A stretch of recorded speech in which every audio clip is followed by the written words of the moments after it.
The elegant Mizuki's restaurant in Boston was bustling with its usual Thursday night energy when the mysterious man walked through the main doors at 8:47 p.m. It was a freezing October night, and rain drummed against the panoramic windows of the most sophisticated establishment in Back Bay. Takeshi Morimoto, at 74 years old, wore a $3,000 Armani suit that fit his slender frame perfectly, Italian shoes that gleamed under the crystal lights, and a Patek Philippe watch worth more than a luxury car. But something deeply unsettling emanated from him, ancient sadness that weighed on his stooped shoulders like an invisible cloak. Edward Morrison, the arrogant 52-year-old maitre d', watched the entrance with growing irritation. In 15 years of running Mizuki's, he had developed a sixth sense for potential trouble, and this Asian gentleman set off all his alarms. The stranger tried to speak, but only desperate gestures emerged from his trembling hands, movements that no one there could comprehend. "May I help you, sir?" asked Edward with barely disguised condescension. Kachishi tried to answer, but no sound came from his throat. Instead, his hands began to dance in the air with the precise gestures of Japanese Sign Language, a language he had learned from his deaf mother decades ago. But to Edward and everyone present, they were just the bizarre gestures of a confused old man. Mrs. Catherine Ballantyne, the wife of an oil tycoon and a VIP client for 15 years, watched from the main table with aristocratic disdain. "Edward, do something about that man before he scares away our respectable clientele," she murmured, loud enough for Takeshi to hear every poisonous word. "We pay $15,000 a year to dine here, not to be bothered by people like that." Edward led Takeshi to the most hidden table in the restaurant, near the noisy kitchen. "Sit here and wait," he said with cutting coldness. "Someone eventually will come to check on your situation." For 43 agonizing minutes, absolutely no one approached the forgotten table where Takeshi waited in forced silence. Experienced waiters passed him by as if he were invisible furniture. He tried to get attention by gesturing politely, but everyone averted their eyes with suspicious haste. Mr. Richard Peterson, a Vietnam War veteran, complained loudly, "Why is that mentally disabled man still taking up valuable space? This is embarrassing." Mrs.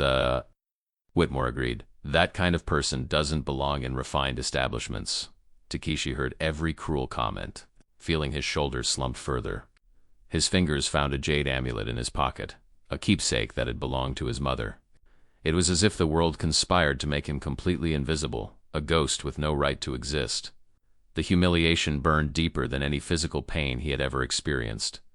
It was then that Miyuki Silva emerged from the kitchen carrying a heavy tray. The young 29-year-old waitress stopped abruptly when she saw the isolated Asian man at the forgotten table. Her heart raced when she recognized something impossible. Those hand movements were not random gestures, they were precise signs of Japanese Sign Language. It was exactly the sacred language her late veteran father had used throughout her childhood. Henry Silva, who lost his hearing in the Korean War, had learned JSL from Japanese-American soldiers in the military hospital. "My God," whispered Miyuki, almost letting the tray slip.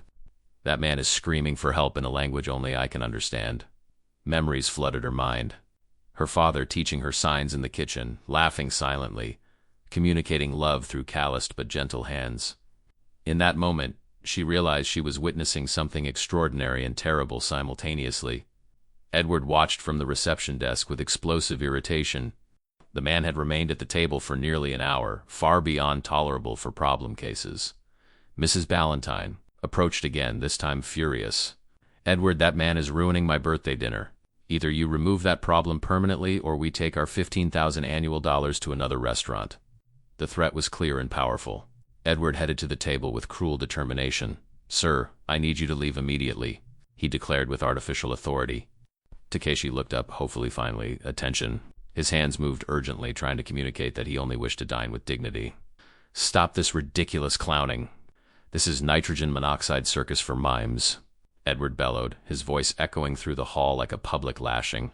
"If you can't speak like a normal person, go to some asylum where disabled people belong." Clients began to applaud the maitre d's necessary firmness. Takeshi felt every word like a physical slap. It was exactly how his mother had described the humiliations she faced being deaf in Japan. He stood up slowly, every movement a victory against dehumanization. He walked toward the exit with a dignity that cost him all his remaining strength. At the door, he turned one last time. It was his own investment rejecting his presence. "Maybe I really am invisible," he thought bitterly. It was at this crucial moment that Miyuki ran out of the kitchen. "Sir, please wait," she shouted, crossing the hall. Edward exploded. "Miyuki, get back to the kitchen." But she ignored him, running toward the humiliated man. The restaurant froze in shocked silence. It was the first time in 3 years that anyone had tried to defend Takeshi. Miyuki reached him, breathless. "Sir, do you speak sign language? Japanese sign language?" Takeshi widened his eyes in absolute shock. It was impossible that she knew JSL.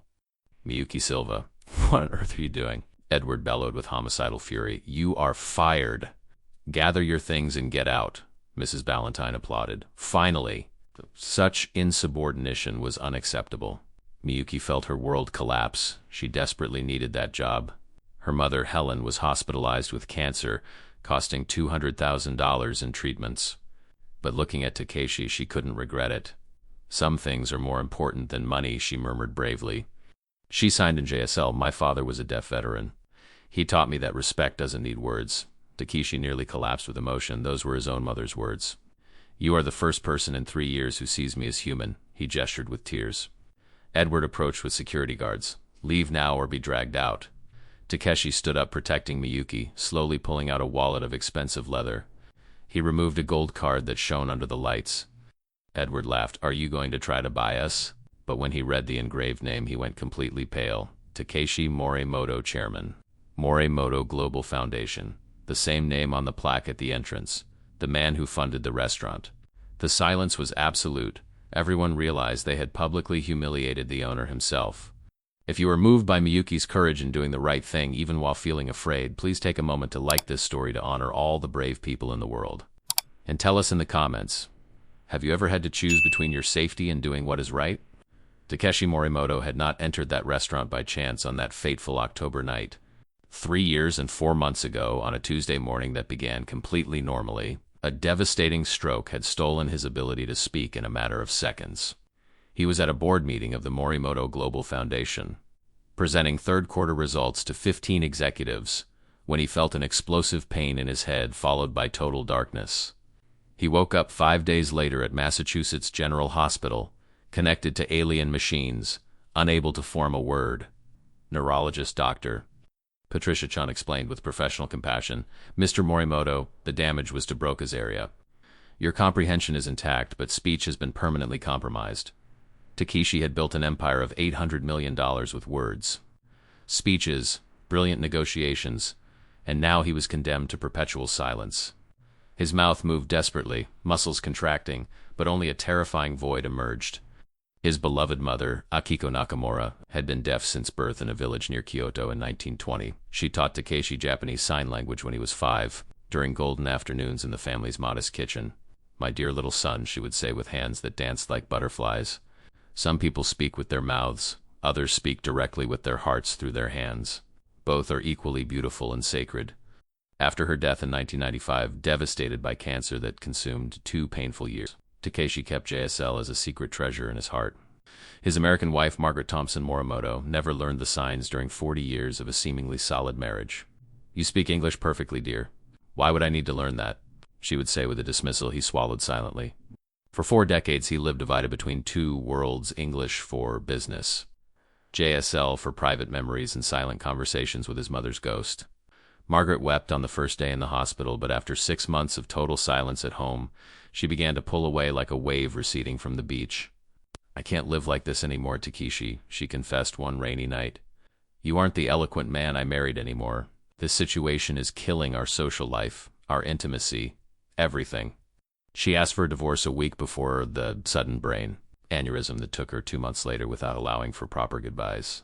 His 2 adult children, Brian 48 and Susan 45, gradually lost patience with his inconvenient disability. They communicated only through cold tablets and automatic translators, messages devoid of emotion. "Dad, we don't have time to learn sign language," Brian had said cruelly. "There are apps for that." Takeshi had become a prisoner within his own useless wealth, isolated from the human connections that gave life meaning. The week before that night, Dr. Kenji Sarada had given an ultimatum that sounded like a death sentence. The Japanese-American cardiologist was visibly worried. "Mr. Morimoto, your isolation is literally killing you. Blood pressure 180/110, cortisol indicating severe stress, depression affecting vital systems. If you don't find human connections in the next 6 months, there's a real probability of another fatal cerebrovascular event. Takeshi, left with desperate determination burning in his chest. He needed to find out if kindness still existed in the world, if anyone could see beyond his limitations. It was a matter of literal survival. He had tested 12 restaurants in the previous weeks, always the same story: misunderstanding, impatience, disdain, expulsion. At the Ritz-Carlton, they called security. At the Four Seasons, they suggested specialized care. Each rejection confirmed his worst fears about human nature. Mizuki's had been funded by his foundation 10 years earlier, during a happy time. Takeshi remembered the grand opening. He had insisted on authentic Japanese decor to honor his cultural roots. Washi paper lamps imported from Gifu, ikebana arrangements by Master Yoshida from Kyoto, hinoki woodboards for sushi that cost a fortune. "This place will be a bridge between the cultures I love," he had said in his opening speech. Now he found himself treated as an intruder in his own investment. The irony cut deep. 40 years building cultural bridges, and he was still an unwanted foreigner. He carried an ancestral family netsuke in his pocket green jade with a hand-engraved crest. His mother gave it to him on her deathbed. "When you feel lost between worlds, touch this stone. It will remind you of who you are." He had caressed that amulet thousands of times during 3 years of crushing loneliness. Takeshi had made a desperate promise before entering Mizuki. "Dear mother," he signed discreetly in the parking lot. "If not a single soul in this restaurant, my own restaurant, can see me as a dignified human being, I accept my fate of perpetual loneliness. I will stop searching and await death in peace. But if one person, just one, sees beyond the silence—" He didn't finish the sentence, but a fragile hope pulsed. During 43 minutes at the forgotten table, he watched other customers being treated with respect. Couples served with smiles, families laughing, executives closing deals. All seen, heard, valued, except him. He existed as a mistake everyone would prefer to see disappear. 74 years, he thought bitterly, did I live just to discover I have no place in the world? Tears threatened to form, but he held them back with the dignity his mother had modeled during decades of prejudice. When Edward publicly humiliated him, Takeshi felt his last reserves of hope draining away like sand between his fingers. It was identical to his mother's descriptions of discrimination in post-war Japan. Same reduction to a problem, the same denial of humanity. He stood up with a dignity that cost all his remaining strength, each step a silent refusal to allow his spirit to break completely. He was walking towards social death when Miyuki ran across that room. She was the answer to a prayer he didn't even know he was making. When she signed in JSL, the first person in 3 years to attempt his language, Takeshi knew the universe had conspired to save not only his life, but his faith in humanity. "You see me?" he gestured with tears, "when everyone else erased me," and in that impossible moment he understood his mother was right. The true tribe appears when we are most lost. Miyuki wasn't just a courageous waitress. She was an angel sent to remind him that he still deserved to exist. Miyuki Silva had not been born brave. Courage was forged in the most difficult circumstances imaginable. At 2 years old, she lost her biological parents in a terrible car accident that left her an orphan at a time when Asian children had few chances of adoption. Helen Silva, a 35-year-old neonatal ICU nurse, found Miyuki at the hospital with no known relatives. Authorities wanted to send her to an orphanage in Kansas City, but Helen decided to adopt her. "Every child deserves unconditional love," she told the skeptical social workers. Helen was a recent widow. Her husband, Henry Silva, had died in the Korean War just 2 years earlier, a veteran who lost his hearing in combat. Henry had learned JSL from Japanese-American soldiers at the military hospital in Tokyo. Helen had preserved everything he taught her about Japanese culture and sign language, hoping to someday have a reason to use it. When she saw Miyuki, a small, abandoned Asian child, she knew Henry had guided her to that little girl. Throughout her early years, Miyuki grew up hearing stories about the father she never met in person, but who shaped her soul through Helen's memories.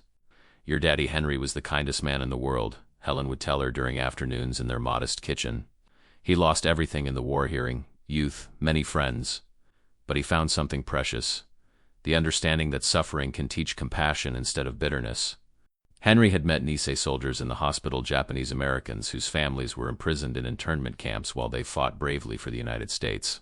"They taught me that dignity doesn't come from where we are born," Henry wrote in letters Helen kept religiously, "but from how we treat others when they are broken."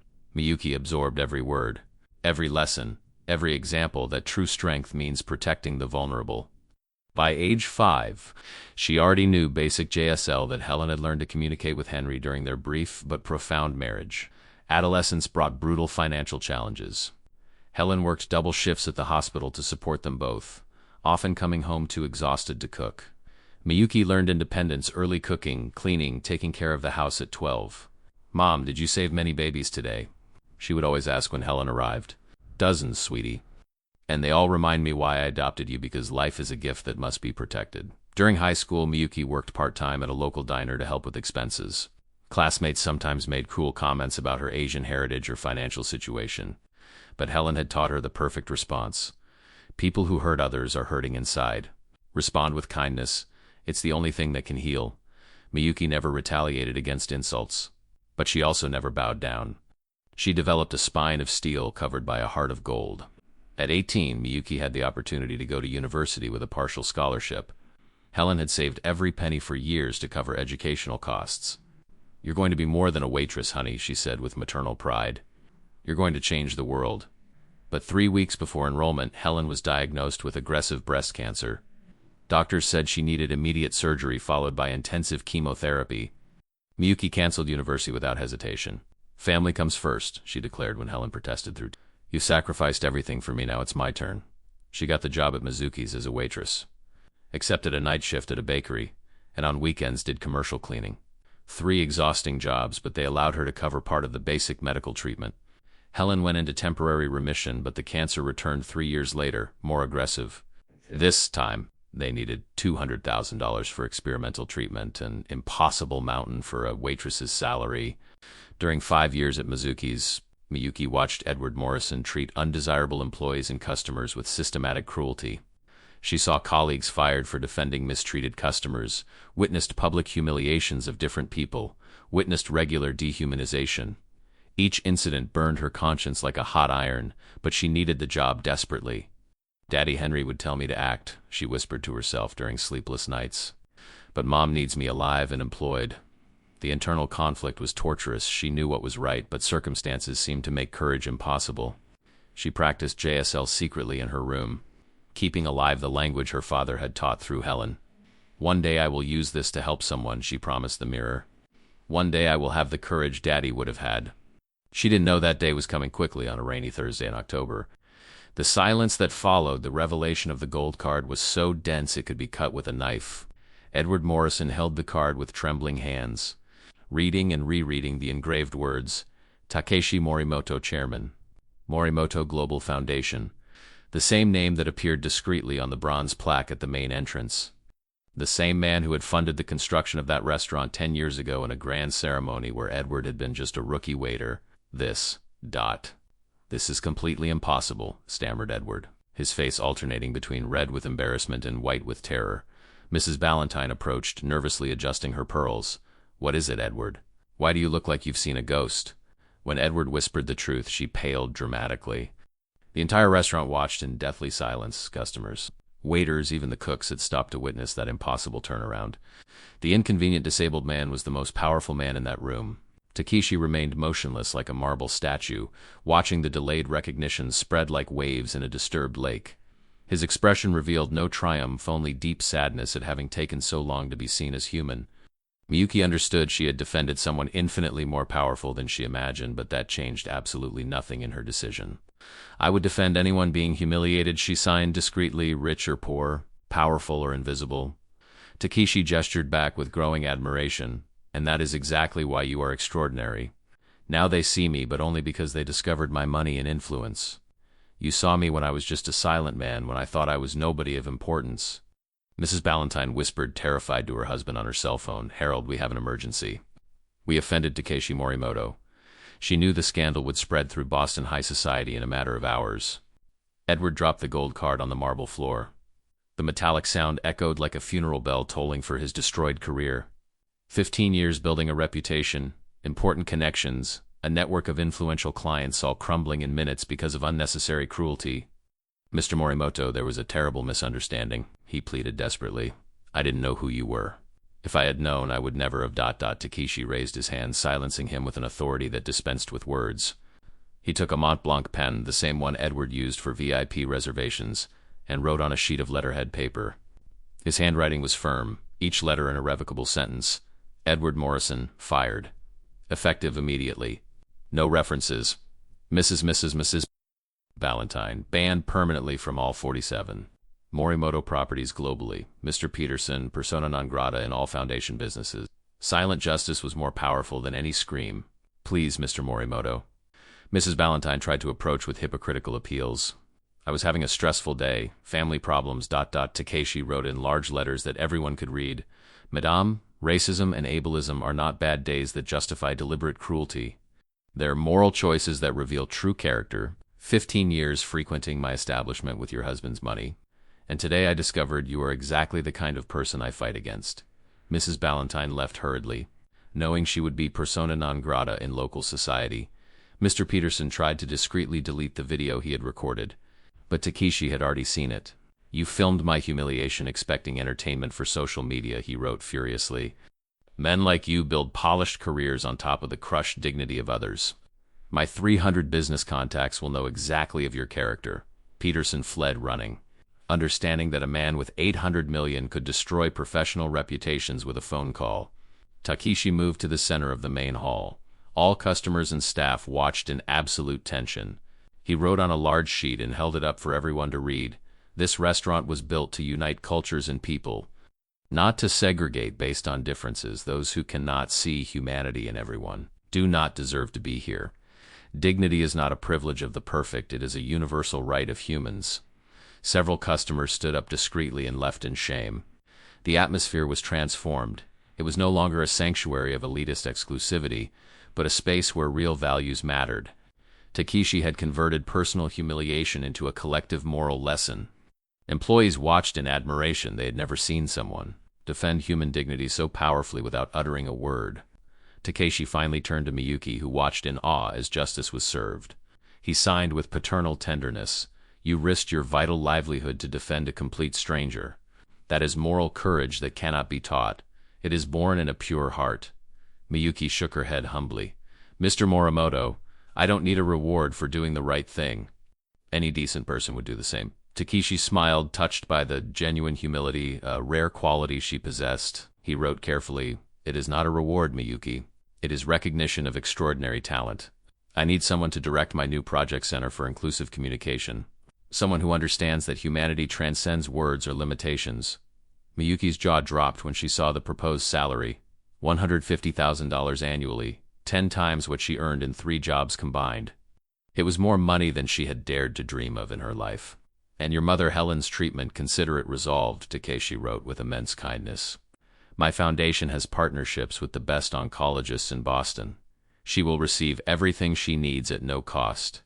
Miyuki simply collapsed in uncontrollable tears, years of crushing weight, sleepless nights of worry, paralyzing fear of losing her mother, all dissolving in overwhelming relief. Why? Why would you do this for me? She asked through sobs.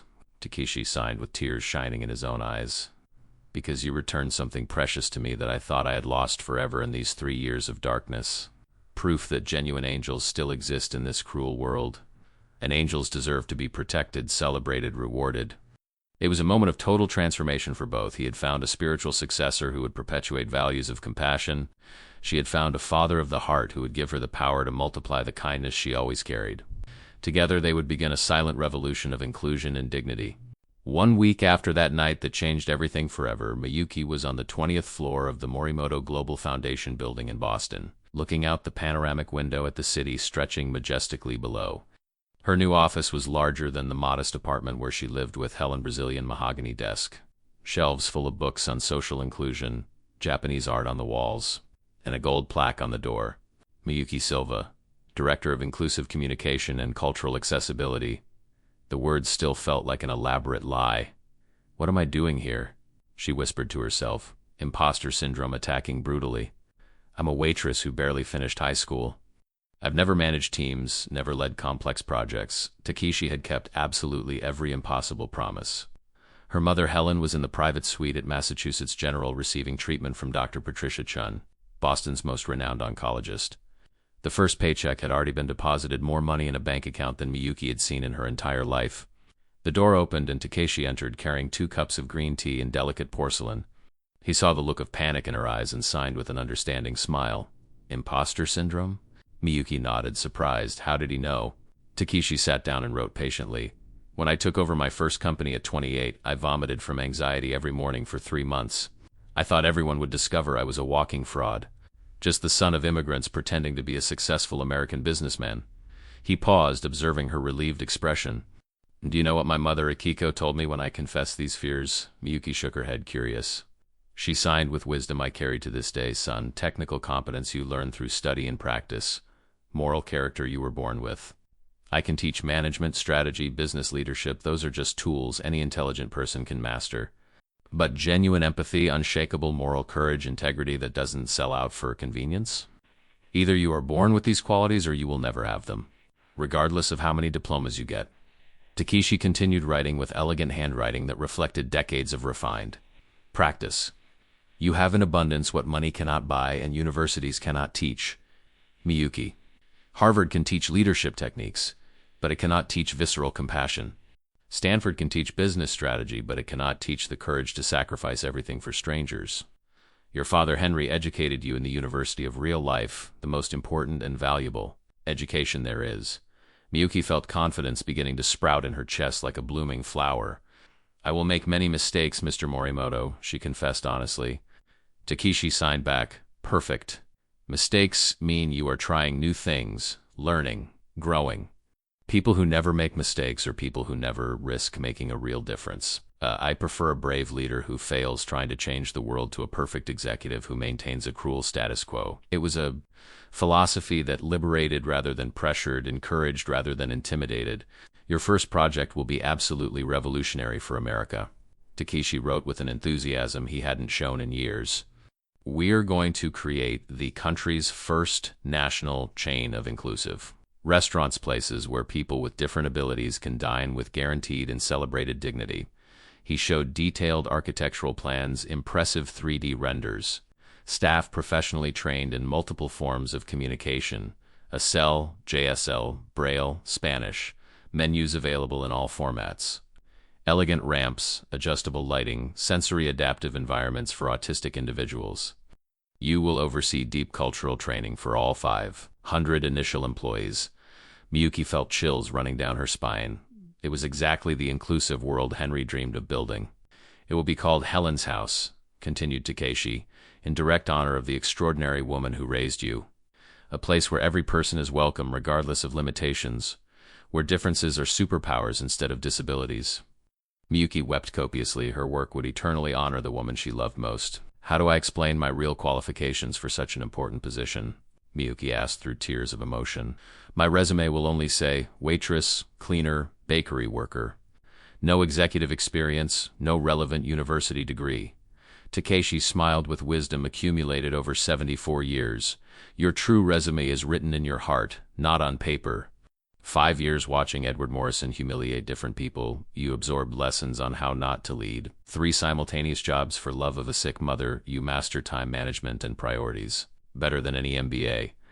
Defending a stranger, risking your livelihood, you have moral fiber that Harvard executives dream of possessing. He wrote a final line that touched deeply. Most importantly, you lived in your skin what it means to be invisible, ignored, underestimated. That visceral experience is worth more than 1,000 theoretical studies on inclusion. You aren't faking empathy, you bled it. That afternoon, Miyuki visited Helen at the hospital for the first time since the impossible transformation. Helen was in the private suite overlooking the Charles River, a shocking contrast to the previous common ward. Daughter, what did you do? Helen asked in wonder. Dr. Chun said I will receive experimental treatment that costs a fortune. Miyuki told the entire impossible story, the restaurant, the humiliation, the courageous defense, the revelation, the miraculous offer. Helen cried, holding her daughter's hands. Your father is proud from heaven. He told me before he died. Our Miyuki is going to change the world one day. I didn't understand how, but he knew, daughter. Helen held Miyuki's face with weak but firm hands. You were always extraordinary. It was the world that didn't see your value. Takeshi gave you visibility and resources, but he didn't give you value. Your value was always there, waiting to be recognized by those with eyes to see. Helen stroked her daughter's hair with infinite maternal tenderness. Pay attention to what I'm going to say, my dear. You worked 3 jobs without complaining, took care of me with unconditional love, never lost kindness despite extreme hardships. But the world saw you as just a waitress. Now go out there and show everyone what my daughter has always been capable of." Miyuki hugged her mother, crying, "I will honor you and Daddy Henry. Mom, I promise to use this opportunity to help other invisible people like we were." Helen whispered, "Daughter, I've always been proud of you. Always. Now the whole world will discover what I always knew." In that moment of deep connection, Miyuki understood she wasn't doing it to prove anything to anyone.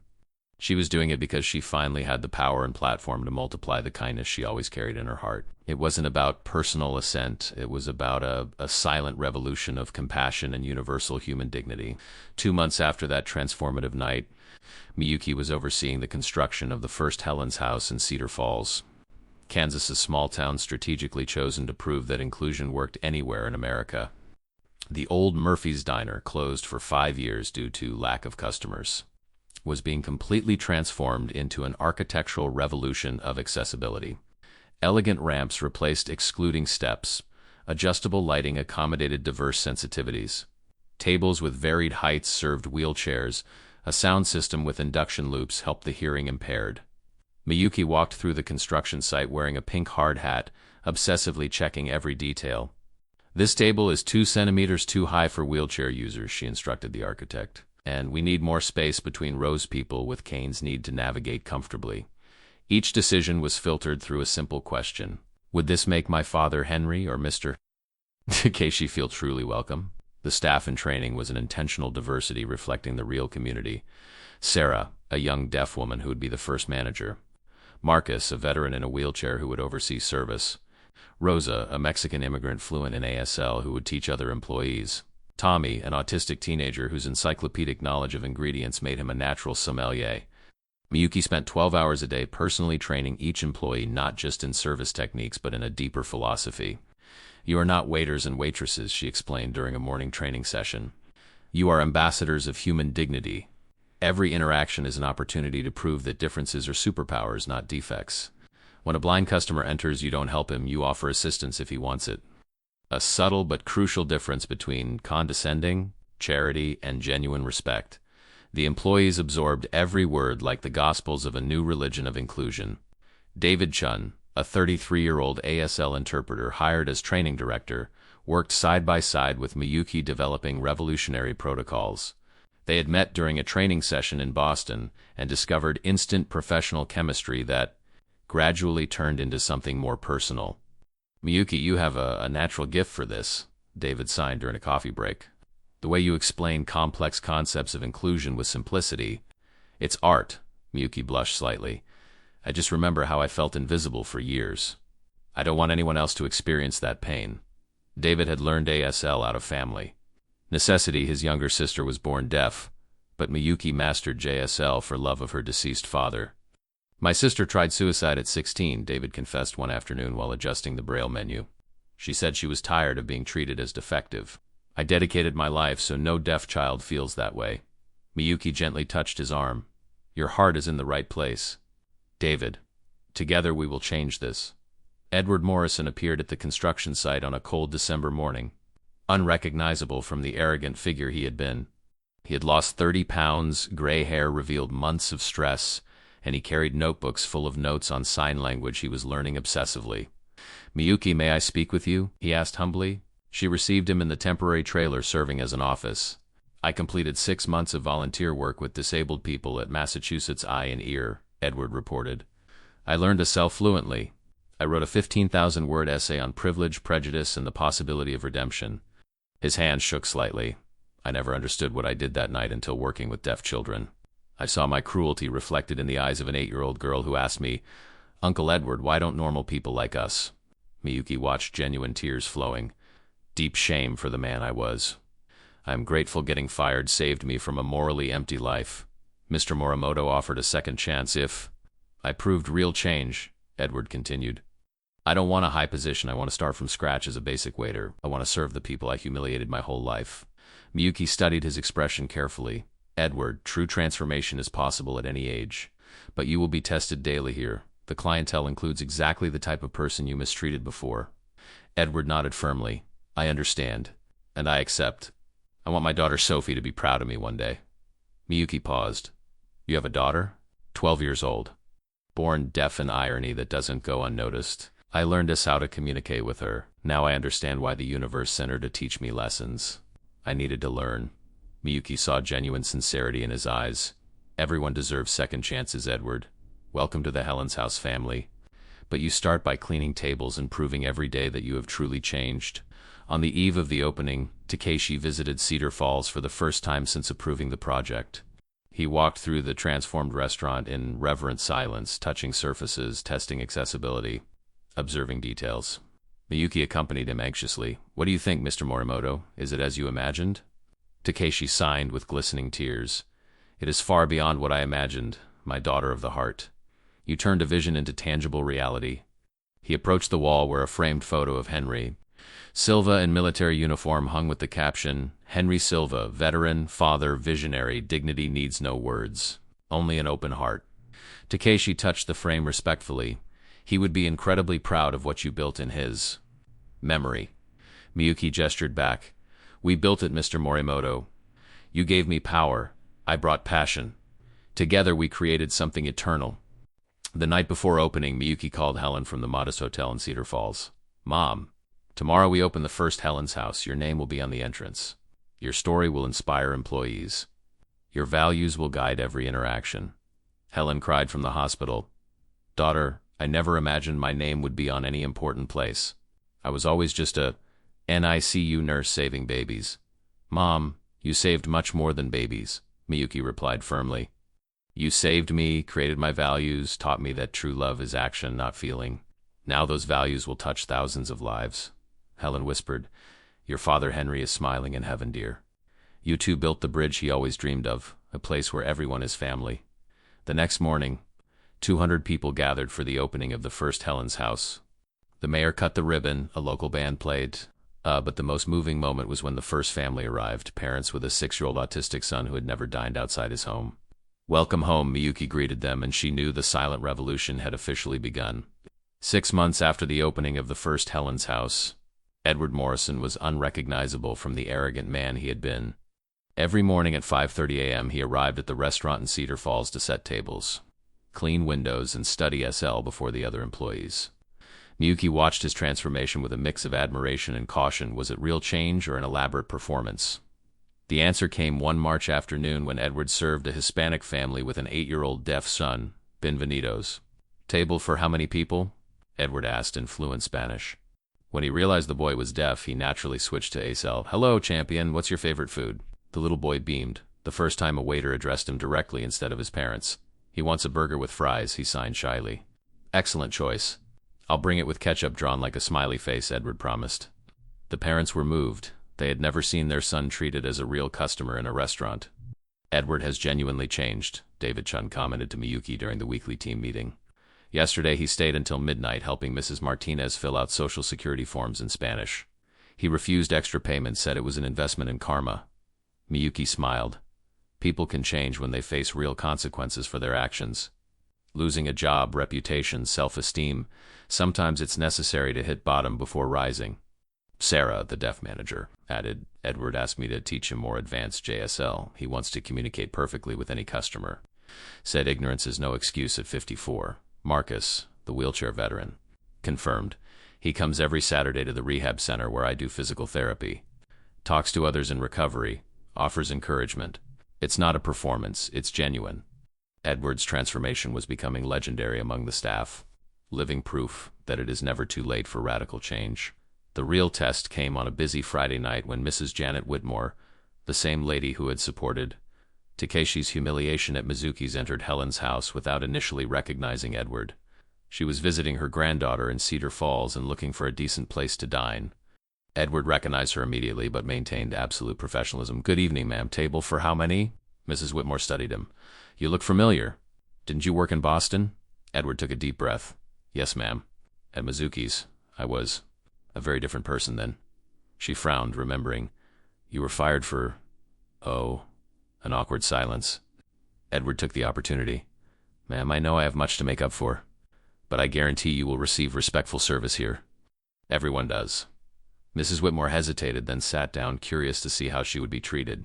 During dinner, Mrs. Whitmore watched Edward serve a nearby table where an elderly man with a cane dined alone. "How's the soup, Mr. Johnson?" Edward asked affectionately. "Can I bring an extra cushion for your chair? I noticed you adjusting yourself a lot." The elderly man smiled gratefully. "You are very thoughtful, young man. My wife passed away last month. This is the first time. I've eaten out since then." Edward knelt respectfully. "I am sorry for your loss, sir. If you need anything, conversation, respectful silence, a free second helping, just signal." When Edward passed her table again, Mrs. Whitmore called him over. "May I ask a personal question? Why did you change so much?" Edward sat down briefly. "Because I saw the reflection of my cruelty in the eyes of innocent children. Because I want my deaf daughter to be proud of her father. Because second chances are gifts that cannot be wasted." Mrs. Whitmore was visibly touched. "Your daughter is deaf?" Sophie, 12 years old. Born deaf, a divine irony that doesn't go unnoticed. "I learned to sell to communicate with her, but I learned empathy working here." He paused. "Ma'am, I know I cannot undo the cruel words I said about Mr. Morimoto, but I can guarantee they will never leave my mouth again." Mrs. Whitmore lowered her eyes in shame. "I also said terrible things that night. I am ashamed." Edward replied gently. "Shame is only useful if it leads to change, ma'am. Do you like to meet Sophie? She visits me on Tuesdays." When Mrs. Whitmore left, she left a $50 tip with a note. "For Sophie, from a lady who learned an important lesson about snap judgments." Edward kept the note as a treasure, proof that genuine transformation inspires others to change too. At the end of that year, Edward was promoted to training supervisor responsible for teaching new employees about the Helen's House philosophy. His first class included 5 people: a bankrupt ex-executive, a single mother with no experience, a veteran with PTSD, an autistic teenager, and a newly arrived immigrant. "Welcome to the University of the Second Chance," Edward began his first class. "I was an arrogant maitre d' who humiliated different people. Miyuki Silva taught me that true transformation begins when we stop defending our mistakes and start correcting them." He taught with passion, born of lived experience. "You will serve people who have been rejected their whole lives. Your job is not just serving food, it is restoring dignity." A new employee asked, "How do we know if we're doing it right?" Edward smiled. "When an invisible customer leaves feeling seen, when an excluded one leaves feeling included, when a despised one leaves feeling loved. That is our true paycheck." In December, Edward received an invitation he never expected. Takeshi wanted to meet him at Helen's house. When Takeshi entered, Edward was arranging chairs as he had been for a year. "Mr. Morimoto," Edward said humbly, "I cannot undo that terrible night, but I dedicate every day to honoring the second chance you gave me." Takeshi observed the scars of humility on Edward's face, then wrote, "Forgiveness granted. Most importantly, you prove that a man can change when he finds a reason greater than his own pride." Edward wept. "My daughter, Sophie, gave me that reason. I want her to be proud of her father." Takeshi smiled. "Children teach us who we really want to be. I would like you to help other parents discover that too." It was redemption through family love, the most powerful force for human transformation.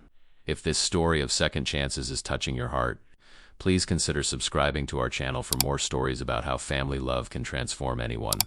Hit the notification bell so you don't miss out.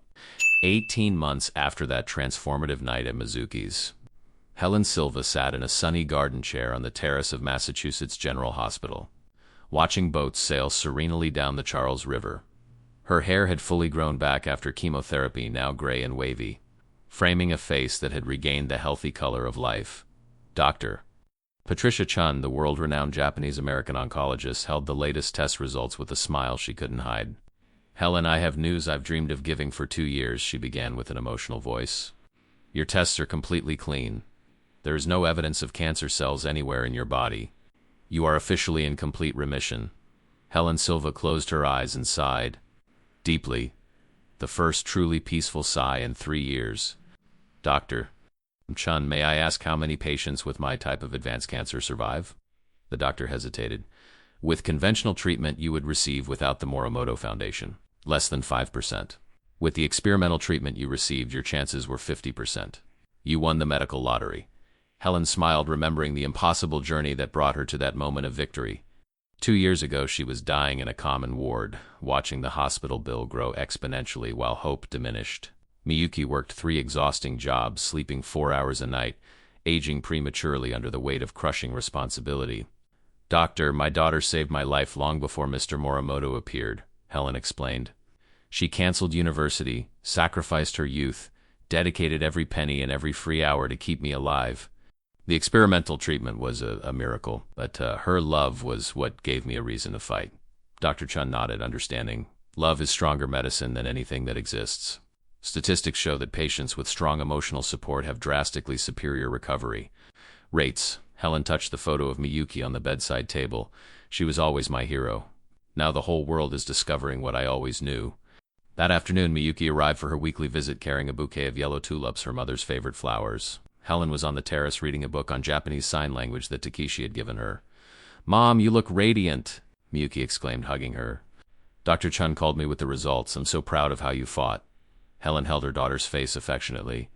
"Miyuki, I need to say something important.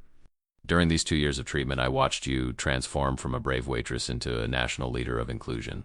I saw you create jobs for hundreds of people, change the lives of thousands of families, inspire an entire movement of human dignity." She paused, emotional.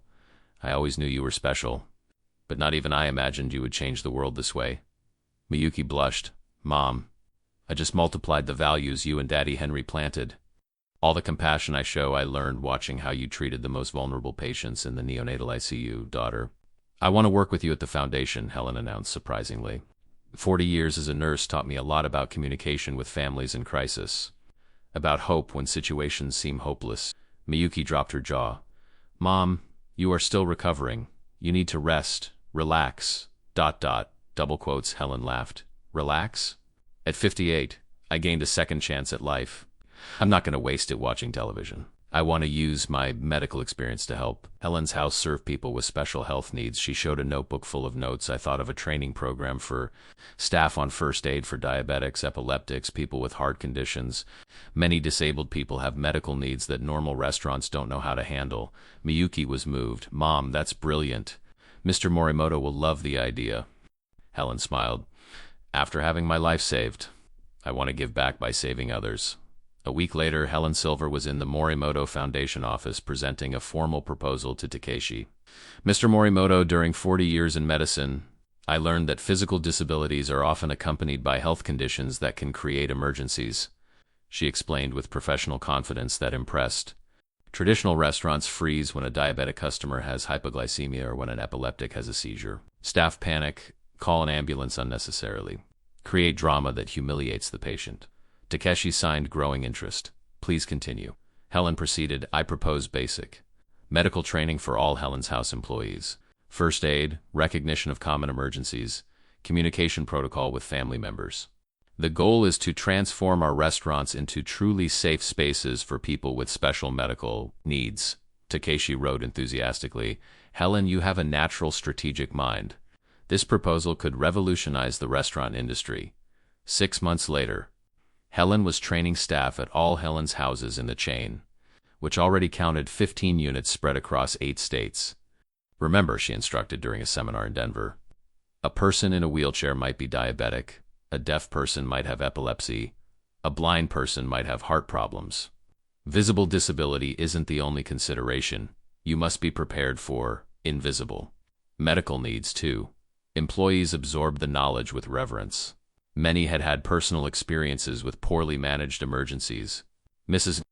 Helen asked a new employee, "How do we stay calm during an emergency?" Helen smiled. "The same way I stayed calm during my cancer, focusing on solutions instead of problems. Panic never saved a single life. Preparation and compassion save." Her training sessions became so sought after that medical universities began inviting Helen for lectures on the humanization of medical care. In December of that year, Helen completed 2 years of complete remission, a milestone oncologists consider an effective cure. To celebrate, Miyuki organized a surprise dinner at the original Helen's House in Cedar Falls. Takeshi flew especially from Japan, where he was expanding the concept internationally. David Chun, now Miyuki's fiancé, prepared a special presentation. Employees from all 15 units gathered virtually to celebrate. Helen Silva, Takeshi signed during an emotional toast, "You didn't just beat cancer, you beat impossibility. You proved that inner strength can overcome any obstacle. Your training has already saved 12 lives in emergency situations at the restaurants." Helen replied with tears. "Mr. Morimoto, you saved my life medically, but working with you saved my purpose. Quote, "At 58, I discovered that the most painful experience of life, almost dying, became the most useful tool to help others. It was a perfect full circle, the woman who was saved becoming the savior of others, transforming personal trauma into a universal mission of care and compassion." 2.5 years after that transformative night at Mizuki's, the Helen's House chain had become a national phenomenon, defying all business growth expectations. 50 restaurants operated in 25 states, directly employing 1,200 people, 60% of them with some type of disability or special need. Miyuki, now 32 and recognized nationally as a leader in corporate inclusion, was on the main stage of the National Accessibility Conference in Washington, D.C., presenting results that seemed impossible. "Our restaurants have a customer satisfaction rate of 98.7%, the highest in the industry," she reported to an audience of 500 business owners, activists, and politicians. "Employee turnover is 15%, one-third of the national average. And our profits are 23% higher than the average for traditional restaurants in the same category." Murmurs of admiration echoed through the auditorium. "Inclusion is not just a moral issue," Miyuki continued. "It is an extraordinary competitive advantage." In the audience, Takeshi watched with paternal pride as Miyuki explained the philosophy they had developed together. "Employees who feel truly valued work with passion rather than obligation." She signed to the hearing-impaired section while speaking. "Customers who experience authentic inclusion become loyal brand advocates." Communities that receive a Helen's House report measurable improvement in the self-esteem of residents with disabilities. Takeshi remembered the impossible transformation. The shy waitress who worked 3 jobs had become an internationally sought-after speaker. Business universities studied the Helen's House model as a revolutionary case of profitable social responsibility. "My successor has surpassed even my most ambitious dreams," he wrote to David Chun, who was filming the presentation. She turned a moment of personal injustice into a national movement of human dignity. After the presentation, Miyuki was surrounded by journalists, executives interested in franchises, and activists wanting partnerships. Mrs. Chun asked a CNN reporter, "What was the moment you knew Helen's House would become more than a restaurant?" Miyuki smiled, remembering, "When I received a letter from a 9-year-old girl in Oregon. She wrote, 'Thank you for making a place where my autistic brother can be happy. Now our family can have dinner together again.' In that moment I understood we weren't just serving food, we were reuniting families fragmented by social exclusion." A McDonald's executive asked about franchising. "We would be interested in adapting the concept for a large chain. What would be the initial investment?" Miyuki replied diplomatically, "Gentlemen, Helen's House is not a traditional franchise. It is a philosophical commitment. We don't sell licenses, we form partners who genuinely embrace our values. I prefer 50 authentic restaurants to 500 commercial simulations." That night at the hotel in Washington, Miyuki called Helen, now National Director of Medical Training for the entire network. "Mom, today I presented to 500 influential people. 5 years ago I was an invisible waitress who could barely pay her medical bills." Helen laughed. "Daughter, you always had that leadership. The world just took a while to recognize it." Miyuki paused reflectively. "Sometimes I wonder if Daddy Henry knew this would happen. If somehow he orchestrated the meeting with Mr. Morimoto." Helen fell into an emotional silence before answering. "Miyuki, your father always said that God puts the right people in our path when we are ready for the lessons we need to learn. You were ready to use the JSL he taught, the values we planted, the courage you developed. Takeshi was ready to find someone who saw him as human. The universe just connected 2 souls who needed each other."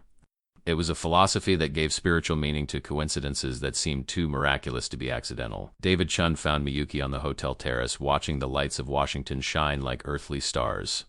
They had married 6 months earlier in a ceremony at the original Helen's House, with Takeshi walking her down the aisle and Helen blessing the union. "Thinking about what, my love?" David asked, hugging her from behind. "About responsibility," Miyuki replied.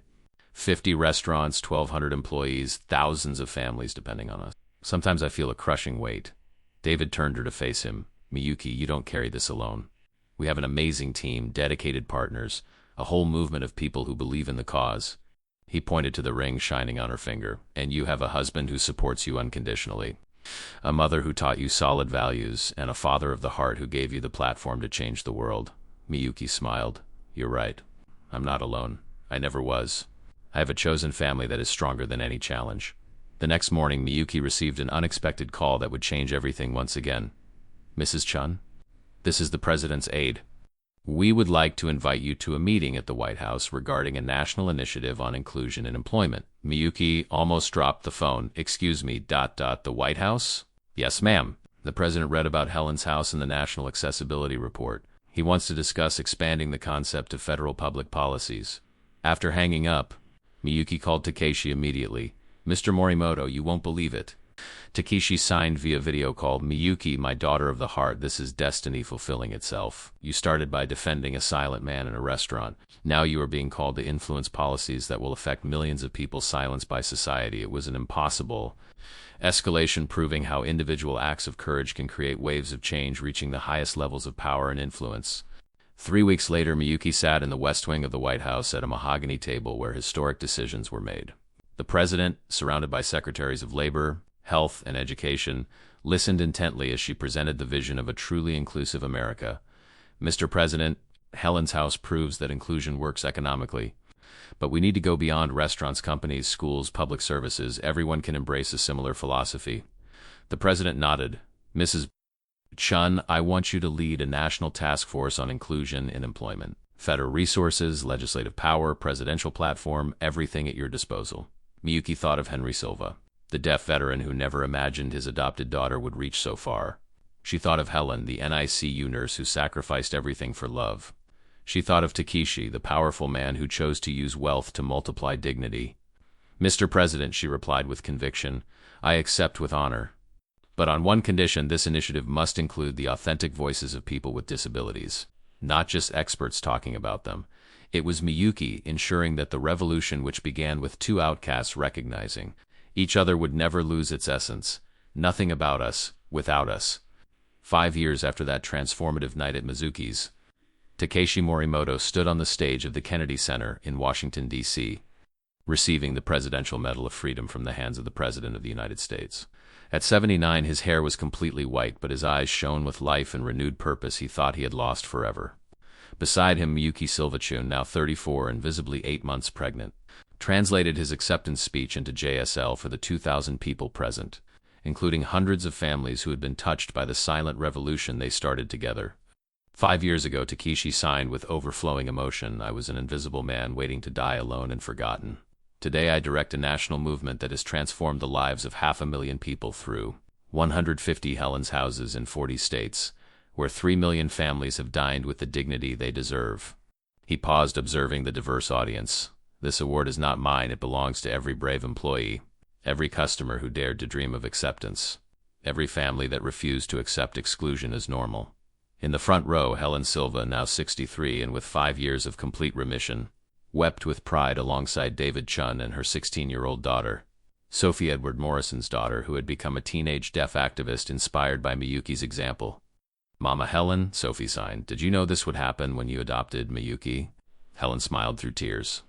Honey, I knew she was special from the first moment, but not even I imagined she would change the entire country. Edward Morrison, now National Director of Training, watched from the 5th row with his wife, whom he had won back after demonstrating genuine transformation. He whispered to a colleague, 5 years ago, I humiliated this man brutally. Today he is being honored by the president, and instead of destroying me for revenge, he gave me a second chance that saved my soul. It was living proof that strategic forgiveness can transform enemies into passionate defenders of the cause. This medal represents something greater than individual recognition, Takeshi continued, signing. It represents the victory of vision over prejudice, of inclusion over exclusion, of love over fear. He turned to Miyuki with paternal tenderness.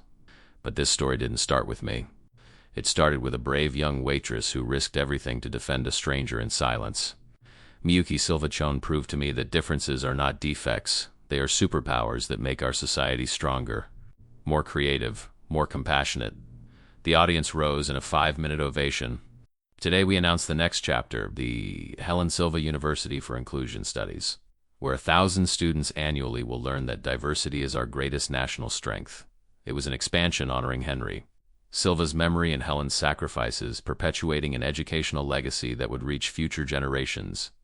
After the ceremony, during a reception at the White House, Miyuki found herself in the Oval Office chatting informally with the First Lady about imminent motherhood.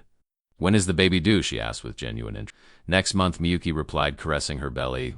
A girl we're going to call her Akiko Helen Chun. Honoring Takeshi's mother and my adoptive mother, the First Lady smiled. What beautiful names.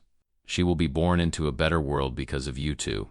Takeshi approached holding a framed photo the president had given him, the historic moment of signing the National Employment Inclusion Act, inspired by the Helen's House model. My daughter of the heart, he signed to Miyuki. This child will grow up knowing she was born in a country where differences are celebrated, not hidden. David Chun joined the group. Mr. Morimoto, what do you want her to call us? Takeshi smiled emotionally. Grandpa Takeshi would be an impossible honor. On the flight back to Boston that night, Miyuki and Takeshi sat together in contemplative silence, watching city lights pass like earthly stars. Mr. Morimoto, Miyuki finally sighed. Sometimes I still don't believe what we built, Takeshi wrote in the notepad he always carried Miyuki. We didn't build this, we revealed what already existed.